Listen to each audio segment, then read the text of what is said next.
అదేవిధంగా అధ్యక్ష పెట్టుబడులు శ్రీధర్ బాబు గారు నేను ముఖ్యమంత్రి అయిన 1.5 మంత్రులనే దావోస్కి వెళ్ళినాం. 40,000 కోట్ల రూపాయలు పెట్టుబడులు తెచ్చినాం. ఆ తర్వాత మొన్న 2025 జనవరిలో వెళ్ళినాం. 1,78,000 కోట్ల రూపాయలు పెట్టుబడులు తీసుకొచ్చినాం. ఈ 15 నెలల 2,20,000 కోట్ల రూపాయలు మేము పెట్టుబడులు ఈ రాష్ట్రానికి తీసుకొచ్చినాం. అమెజాన్ లాంటి కంపెనీలు 60,000 కోట్లు తెలంగాణ రాష్ట్రంలో పెట్టుబడి పెట్టింది బికాజ్ ఆఫ్ అవర్ పాలసీస్. 10 ఏళ్ళు పాలసీ లేకుండా ప్రభుత్వాన్ని నడిపినాం. నచ్చితే నజరానా లేకపోతే జుర్మానా విధానంతో తెలంగాణ రాష్ట్రాన్ని మొత్తం సర్వనాశనం చేసినాం. నచ్చితే నజరానా లేకపోతే జుర్మానా విధానాన్ని రద్దు చేసి తెలంగాణ స్టేట్ గవర్నమెంట్ ఒక పాలసీ ఉన్నది.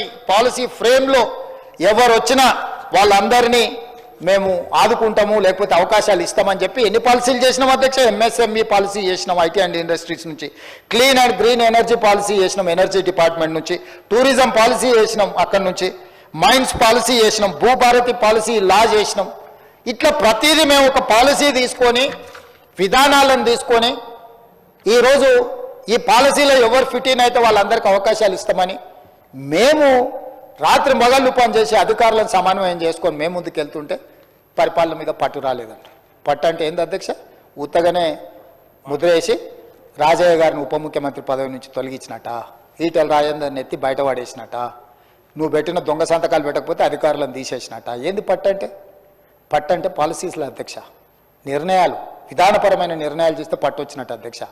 2 మంత్రులను తీసి బయట పడేస్తాను, 2 అధికారులను శిక్షిస్తాను పట్టు వచ్చినట్టు కాదు అధ్యక్ష. అట్లాంటి పట్టు గురించి నేను ఆలోచన చేస్తలేను అధ్యక్ష. అట్లాంటి పరిస్థితి అయితే ఫస్ట్ మిమ్మల్ని తీసి లోపలేయాల్సి వస్తుంది అధ్యక్ష, వాళ్ళని కాదు.